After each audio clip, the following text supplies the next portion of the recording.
Welcome to Inside the C3P Studio. I'm the host, not James Lipton, and I'm not wearing pants. I might have to read quite fast because we have quite a few questions to get through today. Trying to categorize today's guest is like trying to catch a hummingbird with a fishing rod. Thanks, James.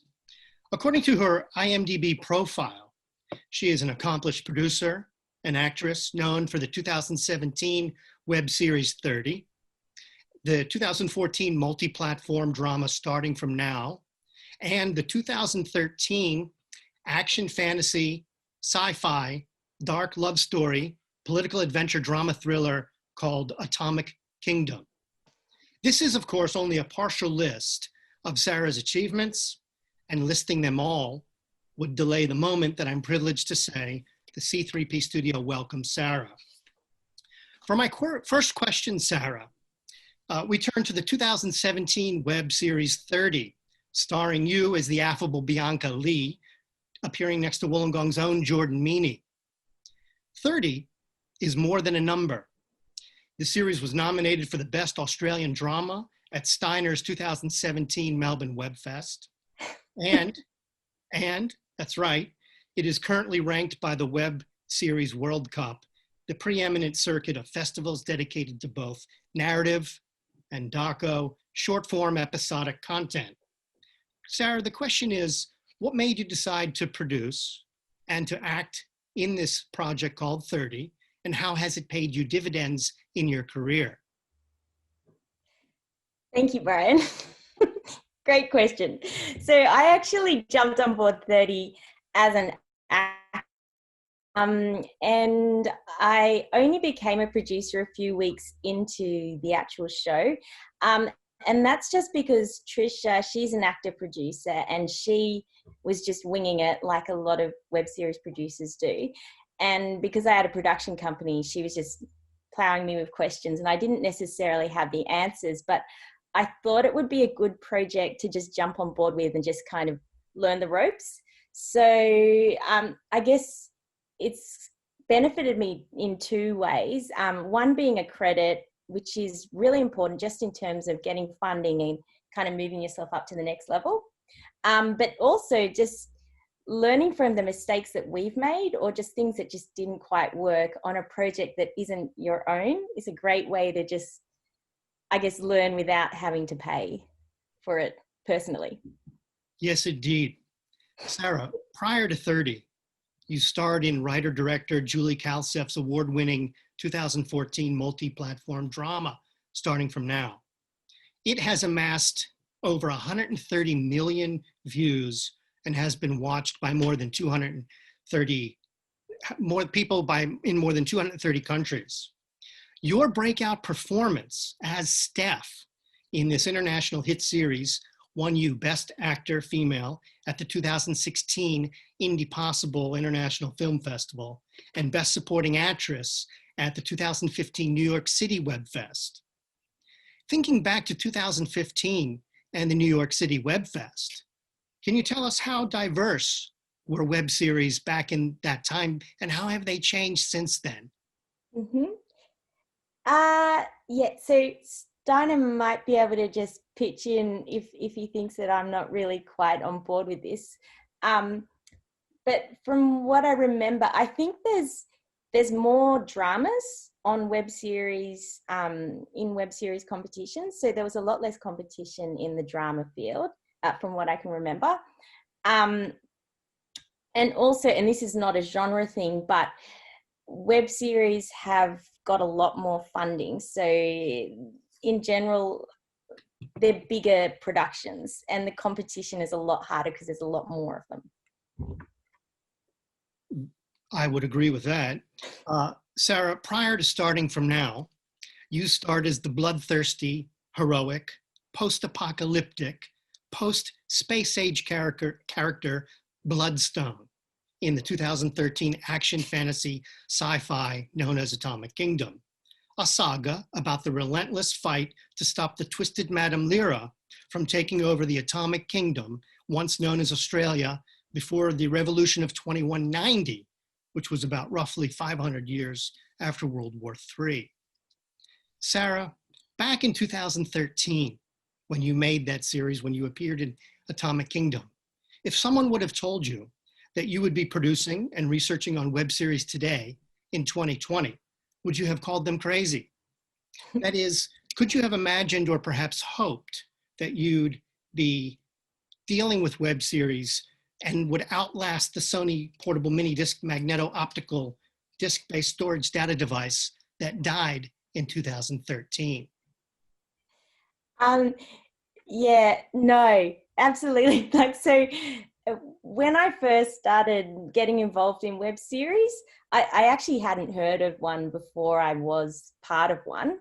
And I never really saw it as anything other than a stepping stone to an actual career. So I guess now it's becoming more of a legitimate format in its own right. So yeah, I think I've answered your question. Did I? I think so too. And this brings us to our final question, Sarah. Sarah, today, and you've been such a lovely guest today, Sarah. Your critics today, Sarah, and your fans celebrate you as a filmmaker, a mother, a producer, and founder of Catch That Wave Productions. You're also a lover of nature and fuzzy hats. From your perspective, Sarah, as a practitioner, what are some of the opportunities that you haven't thus discussed yet as a producer of web series? And why not simply run a family surf shop at Bondi? Well, I don't actually like routine, so I guess a surf shop would be fun, but only for a little bit. I enjoy web series because, no day's the same.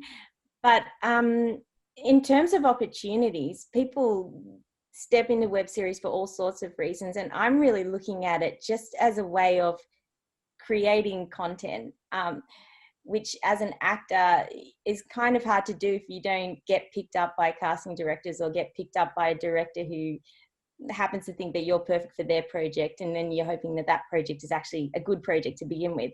So it's more just about having agency as a creator, and this format, I think, gives me the opportunity to do that without, making a massive feature film or putting myself into broadcast TV, which I wouldn't be able to do without credits anyway.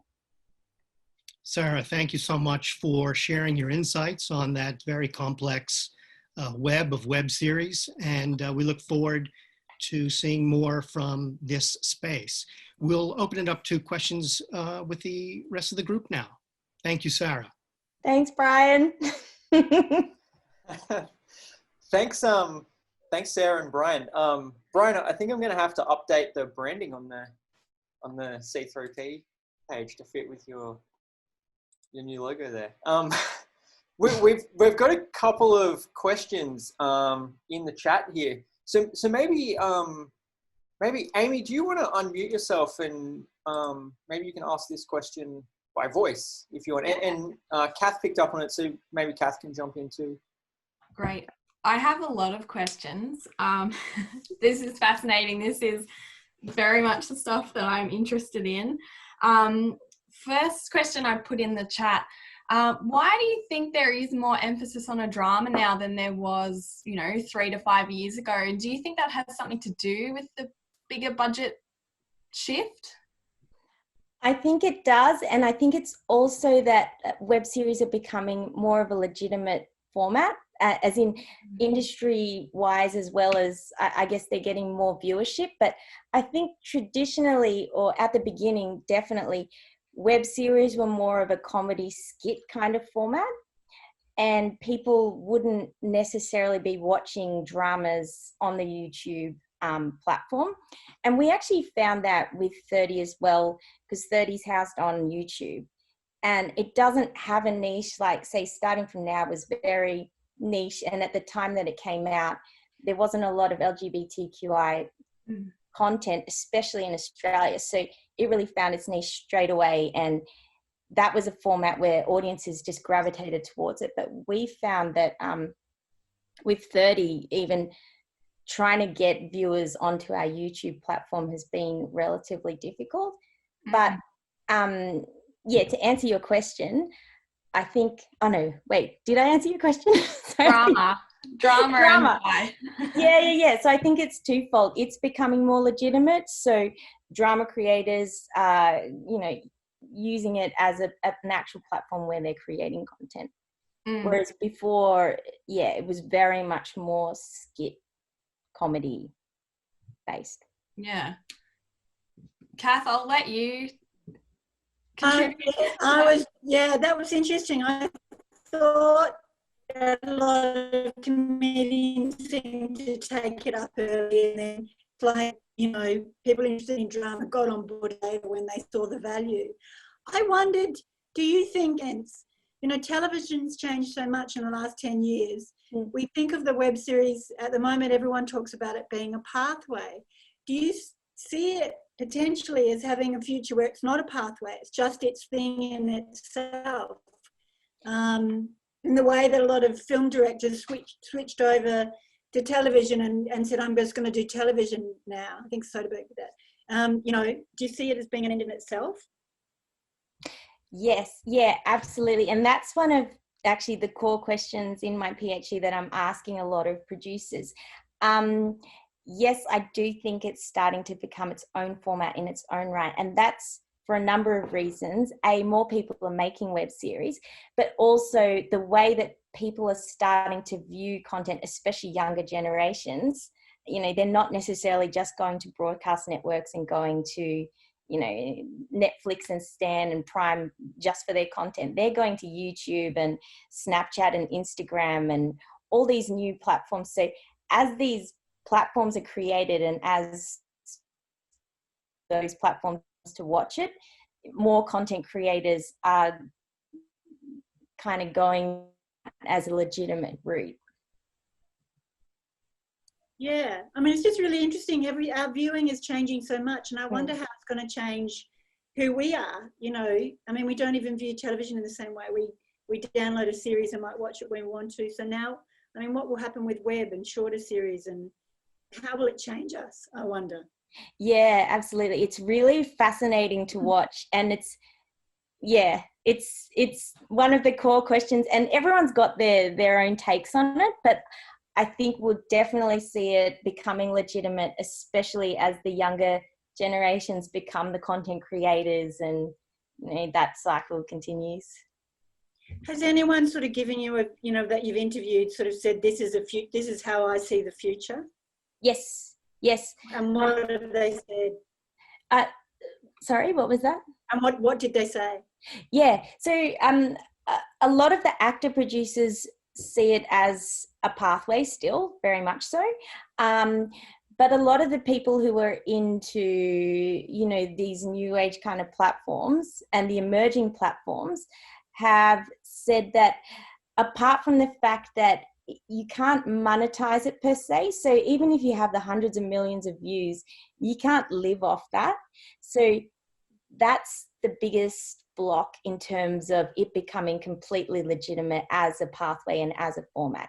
It's the fact that it's not monetizable unless you have commissioning and unless you have funding and all of that. And so web series are becoming bigger, but the monetizing is kind of a key factor in terms of it becoming legitimate, because otherwise it really is a pathway because it's not sustainable.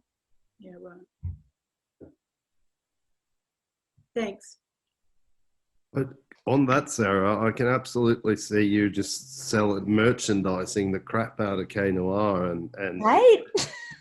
getting the local tourism drive on board to sell. That's the idea. Yeah. I don't know. It's very niche, so you're not going to get. Yeah, it'll either work or it'll totally flop. Well, Sarah, can I ask you a favour? Have I got your permission to show it in my your K-Noir clip? I'm doing a webinar for Screen Illawarra on Wednesday. Yeah. And I want to talk about, we're talking about value, we're talking about the various projects, but of course the Screen Illawarra push is to make the Illawarra a hub for global screen production. And I would love to show what you're doing as an example of what can be done here with those locations. Absolutely. Yeah, because the South Coast does feature as, it's fictionalized, but it's based Yeah. And if you were free, it's between 5 and 6 on Wednesday. If you were free, I would love to have you hop in and say hi to folks. And I'm there, Sue. Writing it down right now. I'll send you a link. Thanks. I will. Okay, great.